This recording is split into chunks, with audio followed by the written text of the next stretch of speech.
Hello வேவர்ஸ், இப்போ உங்களுக்கு தக்காளி கஞ்சி வத்தலுங்க. சுவையாகவும் இருக்கும், புளிப்பாகவும் இருக்கும், கலர்ஃபுல்லாகவும் இருக்கும். அதனால் நான் இந்த மாதிரி ஊற்றி உங்களுக்கு காமிக்கிறேங்க. இதுக்கு நான் அரை கிலோ தக்காளிக்கு எடுத்துக்கினேங்க. பழுத்த பழமாக ஒரு 10-12 பச்சை மிளகாய். ஏன்னா இது புளிப்பாக இருக்கிறதால கொஞ்சம் பச்சை மிளகா கொஞ்சம் நிறைய சேர்க்குறேன். இதுக்கு 1 டம்ளர் ஜவ்வரிசி, பாயாசத்துக்கு போடுற சின்ன ஜவ்வரிசி ஊற வச்சுட்டுக்கிறேங்க. இது 3 டம்ளர், இந்த டம்ளர் 200 ml 3 டம்ளர் மாவு எடுத்துங்கிறேங்க. 1 டம்ளருக்கு 7 டம்ளர். ஏன்னா இந்த இதையும் கரைச்சி ஊற்ற போகிறோம், மாவையும் கரைச்சி ஊற்ற போகிறோம், ஜவ்வரிசி போடுறோம். அதனால் 7 டம்ளருங்க. 3 டம்ளர் மாவுக்கு 21 டம்ளர் தண்ணியை ஊற்றி அடுப்பில் கொதிக்கட்டும்ன்ட்டு இந்த ஜவ்வரிசியை போட்டு வேக வைக்கலாங்க. இது ஏற்கனவே ஊறிங்குது 2 மணி நேரமாக, அது ஒரே கொதியிலே வந்துடும். அதனால் இந்த ஜவ்வரிசியும் அந்த கொதிக்கிற தண்ணியில் போட்டு வேகட்டோன்னிட்டு இந்த மாவு நல்லா கொதி விடும்போது தான் இந்த மாவை கரைச்சி ஊற்றணுங்க. கட்டி இல்லாத கையை போட்டு நல்லா கரைச்சிட்டு கொதிக்கும் போது இதை ஊற்றிடணுங்க. அதுக்கப்புறம் இந்த தக்காளியை மிக்சியில் நல்லா அரைச்சிடணும். மைய அரைச்சிட்டு பேஸ்ட் மாதிரி அரைச்சிடணும். பச்சை மிளகாயும் இதுவும் போட்டுட்டு இது நல்லா கொதித்து இறக்கும் போது இந்த தக்காளியை ஊற்றி இறக்கிடலாங்க. இப்போ முதல்ல நான் 21 டம்ளர் தண்ணியை வச்சுட்டு வந்துடுறேங்க.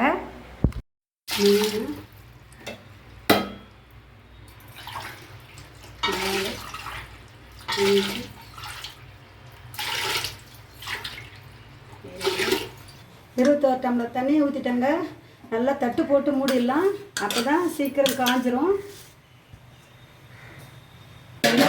காயட்டும். இப்போ நல்லா தண்ணி கொதிச்சிடுச்சுங்க. கொதிக்கும் போதே ஜவ்வரிசி போட்டாச்சு. அது 2 மணி நேரம் ஊற வச்சிட்டேன். சின்ன ஜவ்வரிசி, அது வெந்தே போச்சுங்க. குழன்னு பாருங்கள், வெந்து போச்சு பாருங்கள். இப்போ மேலே வச்சு கலரை பழக்கம் இல்லாதவங்க அடுப்புலேருந்து ஸ்டவ்லேருந்து இறக்கிட்டு கீழே வச்சு கலரிக்கலாங்க. இப்போ என்னென்ன போடணும்னு சொல்கிறாங்க.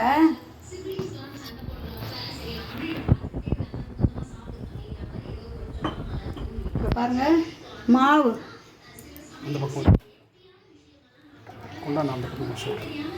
3 டம்ளர் மாவுங்க. இப்போ நல்லா தண்ணி விட்டு கட்டி இல்லாத கரைச்சாச்சு. இப்போ இதில் சேர்த்துறேங்க. கை விடாத கலக்கணுங்க, அதாங்க முக்கியம். இப்போ இதிலையே என்ன பண்ணலாம், இந்த தக்காளியும் ஊற்றிடுறாங்க. ஏன்னா பச்சை வாசனை போட்டோம்.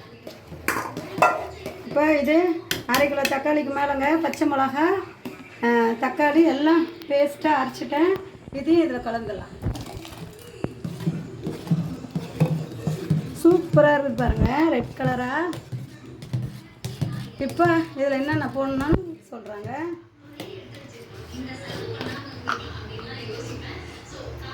ஜீரகம் ஒரு 2 ஸ்பூனுக்கு மேலே ஜீரகம் போட்டாச்சு.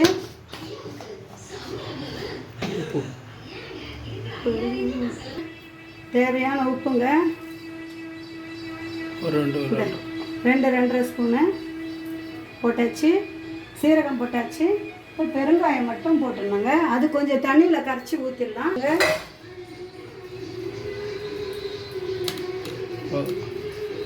இப்போ இதை நல்லா கலக்கி விட்டுடலாங்க. கலக்கிறதுக்கு உங்களுக்கு வாட்டப்பல்லைன்னா கூட இதை வச்சு நல்லா கலக்கி விட்டுடுங்க. கொஞ்சம் சின்ன சின்ன கட்டிங்க இருந்தால் கூட இது சரியாக போயிடும். இதை வச்சு கலக்கிட்டாங்க, அவ்வளோதான். சூப்பராக இருக்கும். எங்கேயுமே ஒரே ஒரு கட்டி கூட இருக்காது. ரொம்ப கெட்டியாக இருக்கிற மாதிரி இருந்துச்சுன்னா 1 டம்ளர் 2 டம்ளர் சுட தண்ணி ஊற்றிக்கோங்க, பிரச்சனையே இல்லை. இப்போ நான் எல்லாம் போட்டாச்சுங்க. இப்போ அடுப்பில் போட்டு நல்லா கொதி விடணுங்க, அவ்வளோதான்.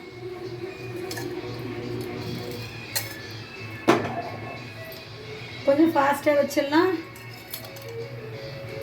இப்போ நல்லா கொதிக்கிட்டும், இறக்கிடலாம், அவ்வளோதாங்க.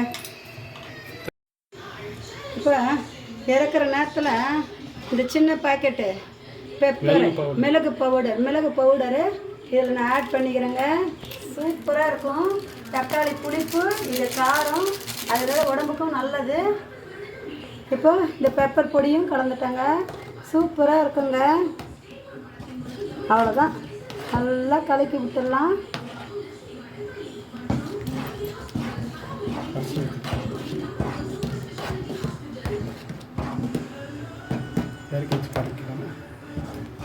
அவ்வளோதாங்க.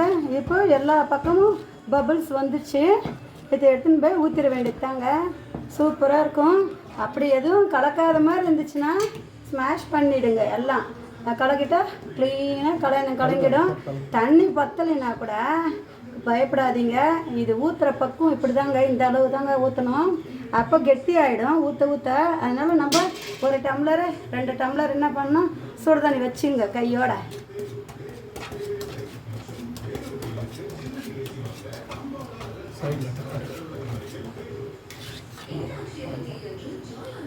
அவ்வளோதாங்க. இப்போ எடுத்துன்னு போய் ஊற்றிடலாங்க வெள்ளை துணியில். அவ்வளோதாங்க. இப்போ இந்த தக்காளிக்கு 3 டம்ளர் மாவு, பச்சரிசி மாவு, 21 டம்ளர் தண்ணி, 7 டம்ளர் ஒரு டம்ளர் மாவுக்கு இதில் போட்டிருக்கிறது என்னென்னா 1/2 கிலோ தக்காளி போட்டிருக்கிறேன், பச்சை மிளகா 10 போட்டிருக்கிறேன், ஜீரகம் போட்டுக்கிறேன், மிளகுத்தூள் போட்டுக்கிறேன், சால்ட் போட்டுக்கிறோம், பெருங்காயம், உப்பு. இதாங்க நம்ம செய்கிறோம். இப்படி சுவையாக செஞ்சு சாப்பிட்டா எல்லாரும் விரும்புவாங்க. அதனால தாங்க நான் இதை செய்கிறேன். உங்களுக்கு இது பிடிச்ச விஷயமா இருந்தால் எனக்கு சப்ஸ்கிரைப் பண்ணாதவங்க சப்ஸ்கிரைப் பண்ணுங்கள், பெல் பட்டன் அழுத்துங்க, கமெண்ட்ஸில் சொல்லுங்கள் பிடிச்சிருக்குதான்ட்டு. இதை நான் புதுசாக ட்ரை பண்ணியிருக்கிறேன். இது யூஸ்ஃபுல்லான விஷயம்னாலே தான் நான் இதை பண்ணியிருக்கிறேங்க. இது பிடிச்சிருந்தா சப்ஸ்கிரைப் பண்ணுங்கள், பெல் பட்டன் அழுத்துங்க. பாருங்கள், பபிள்ஸ் விட்டோன்னே இறக்கிடலாம். எல்லா பக்கமும் பபிள்ஸ் வரும். அதுதான் வெந்த பதம். ஒன்று கூட துணியிலே ஒட்டாதுங்க. நல்லா கொதிக்க வச்சு இறக்கணும்னா ஒட்டவே ஒட்டாது. எடுக்கிறதுக்கும் அப்படியே ஈஸியாக வந்துடும். தண்ணியில் கொஞ்சம் பின்னாடி துணியை மடித்து போட்டு கொஞ்சம் கொஞ்சமாக தண்ணியை தெளித்து ஊற்றினாங்க. வேறு ஒன்றுமே இல்லை. அடிக்கிற வெயிலுக்கு இப்போ தாங்க இது ஏற்ற வேலை. இதெல்லாம் இந்த வத்தல் ஊற்றுற வேலையெல்லாம் இந்த வெயிலில் தான் வச்சுக்கணும். இதுக்கு மேலே இந்த கோடை மழை கூட வந்தால் வரும், காற்று வரும், நம்ம செய்கிறதெல்லாம் வீணாக போயிடும். அதனால் வெயில் இருக்கும்போது பயன்படுத்திங்க. இதாங்க இது தக்காளி கஞ்சி வத்தல், பெப்பர் தக்காளி கஞ்சி வத்தல். உங்களுக்கு பிடிச்சிருந்தா சப்ஸ்கிரைப் பண்ணுங்கள், பெல் பட்டன் அழுத்துங்க. இது பாருங்கள், எல்லா இடமும் இப்படி தாங்க பொங்கி வருது, பபிள்ஸ் விடுது. இப்போ நம்ம இறக்கிடலாம். பாருங்கள், தண்ணியில் தொட்டுக்கங்க, இதில் தொட்டு பார்க்கணும். இது கொஞ்சம் ஒட்டுற மாதிரி இருந்துச்சுன்னா இன்னும் கொஞ்சம் கொதி விடட்டும். பாருங்கள், கொஞ்சம் ஒட்டுது. கொஞ்சம் இன்னும் ஒரு 2 நிமிஷம் கொதிச்சா போதும், இறக்கிடலாம். கையில் ஒட்டக்கூடாது, வேறு ஒன்றும் இல்லை.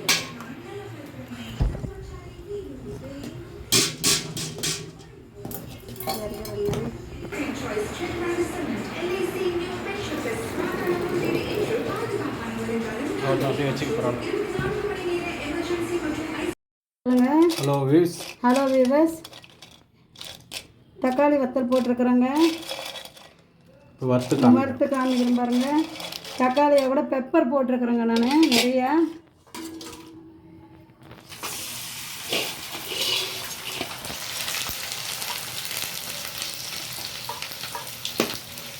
சூப்பராக இது பாருங்க. கலரு ஆரஞ்சு ரெட் கலர் கூட வந்து நான் இது பெப்பர் போட்டுக்கிறேங்க. சூப்பராக இருக்குது பாருங்க. இங்கே